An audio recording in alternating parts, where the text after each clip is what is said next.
right, so there is an incredible science initiative. It's happening at Salem Academy in Winston-Salem. The high school students are literally learning how to edit genes. They're using a resource kit that's called CRISPR in a Box. I spoke with Amanda Hughes with the Christiana Cares Gene Editing Institute about this program, and she says it's really all about what they refer to as CRISPR. What CRISPR does, CRISPR allows us to pinpoint a certain location within DNA so that when the CRISPR cuts, we can then modify it. So we kind of refer to it as a Word document, or it's very similar to a Word document where you can cut, change, and paste in a Word document. You can also do the same with CRISPR gene editing. And CRISPR we like to sometimes refer to when we're talking to our students as a pair of molecular scissors, because CRISPR really just cuts the DNA and then we can go in and modify it. This is a huge opportunity for high school age kids to really do hands-on experiments with gene editing. Hughes says she hopes it will lead to these students maybe going into the field.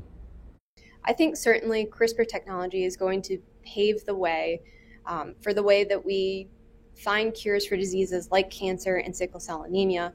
It's an underdeveloped field, so it's new and it's upcoming, which is why we really want to teach the students this amazing technology through this educational kit, because we're essentially training the next generation of future scientists and leaders, and hopefully they'll consider a career in gene editing.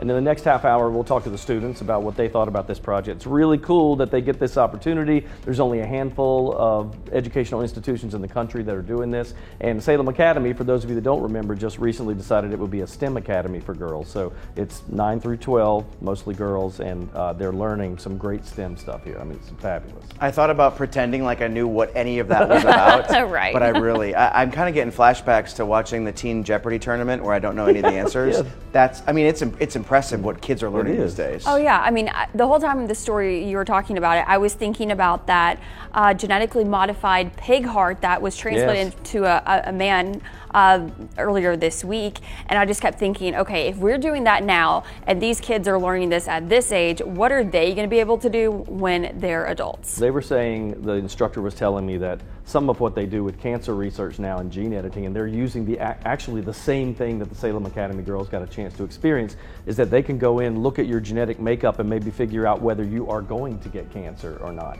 And then it would be amazing if they could go in and change that gene or remove that part. That's huge. Could you imagine? No, that'd be the biggest thing ever. Change the world. Very cool. We'll have more on this coming up in a bit. Stay there.